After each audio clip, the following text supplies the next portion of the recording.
sa tulip. Ito nga rin sana eh. Ito nga rin sana. Pagka dirty white, ito, Roman.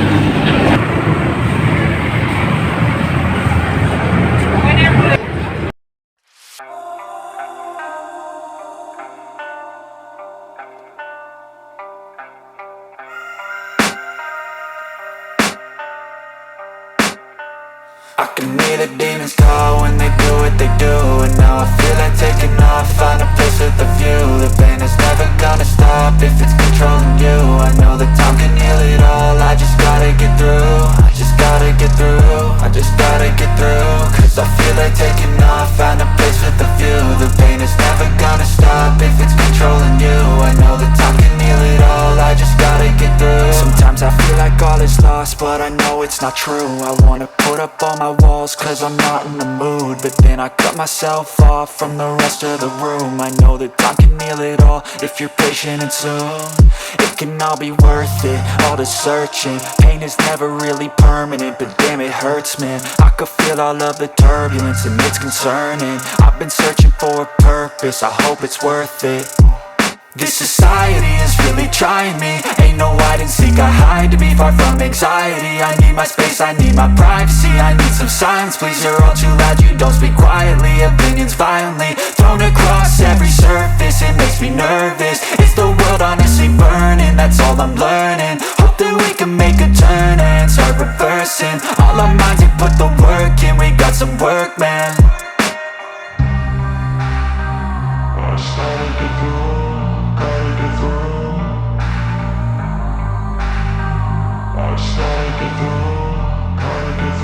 I can hear the demons call when they do what they do.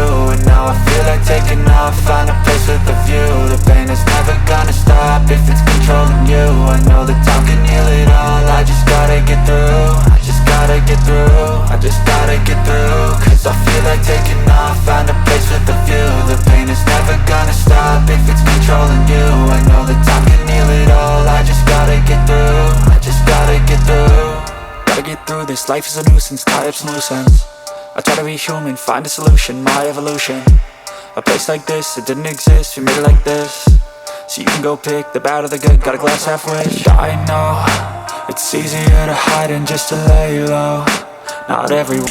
Okay, sa mga pintura natin nabili, so prime coat, ayan yung primer. Dalawa yan.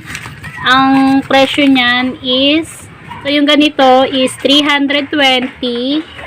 Hindi ko alam kung may liters ba to. Basta isang galon. And then, ito namang, ano to, Weber Premium Plus Epoxy Primer. Ano naman is ginagamit sa primer sa bakal. Ang ganito naman is 620. And then, itong pinnacle ba yan? Ayan, Epoxy Catalyst. Ito naman yung panghalo dito sa may kulay red na to. Ayan. Ito yung gagamitin sa bakal. Ito naman sa semento. And then, ito naman wall putty is dun sa may kahoy, yung sa mga shelves natin to. Ang ganyan naman is 180. Yan.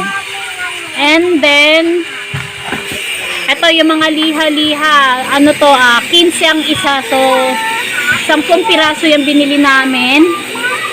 And then, ito naman, latex paint. Ito naman is 150 isa. So, dalawa yung binili namin. Para sa ano naman to? Sa mga shelves din. Plain white. Ayan, glossy white yan. And then, ito na nga yung kanina pinatimpla natin. So, yung pinili natin guys na color is tulips.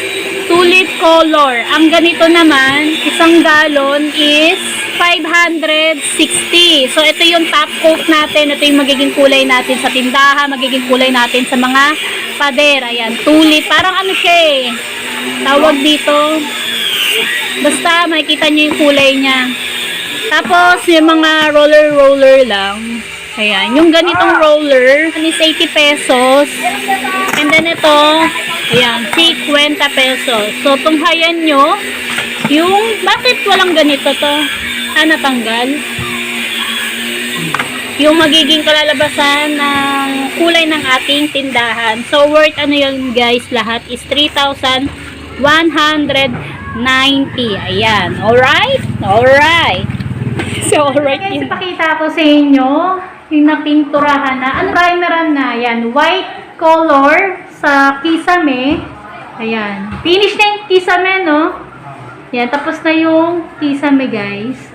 And then, yung shelves natin dito is tapos na rin. So, ganyan na yung kulay niya. Kulay puti yung mga shelves natin. Ayan. Ito hindi pa tapos yan guys. Pati yung dito. Tsaka ito hindi pa rin natapos. No? Ayan. Kasi inanuhan pa nila yan eh. Kiniskisan tsaka tapos nalagyan din ng wall putty. Ayan. So, ito na yung ating yung ilalagay natin. And then, ayun na nga, sinabi ko dun sa worker natin, di ba nung kailan is meron ditong nakaharang. Ayan, kung napansin nyo sa isang video ko, last video ko is may nakaharang dito. So, pinatanggal ko. Kasi nga, ilalagay ko talaga dito yung noodles, yung storage box natin ng mga noodles. Kasi kapag dito na naman, taco space na naman kasi yun, medyo malaki kasi yung storage box noodles natin. Ayan. So, ayan, tatlo yan dyan. Magkasya na yan dito. So, ito dapat nga, papawasak namin to. So, sabi ko, wag na. Ito na lang ang wasakin, yung nakalagay dito, yung nakaharang. So, ayan, nabuo na siya. Diba? Nagawan pa rin pala ng paraan. But guys, hindi ganyan ang kulay niyan. Color tulip, yung aking napili. So, bukas nyo pa makita nyo yung pagpipintura talaga ng ating pader. Yung kulay talaga ng ating tindahan. Ayan. So, yan yung progress natin. And then, itong sa bakalang color naman niya is chocolate brown. Ayan.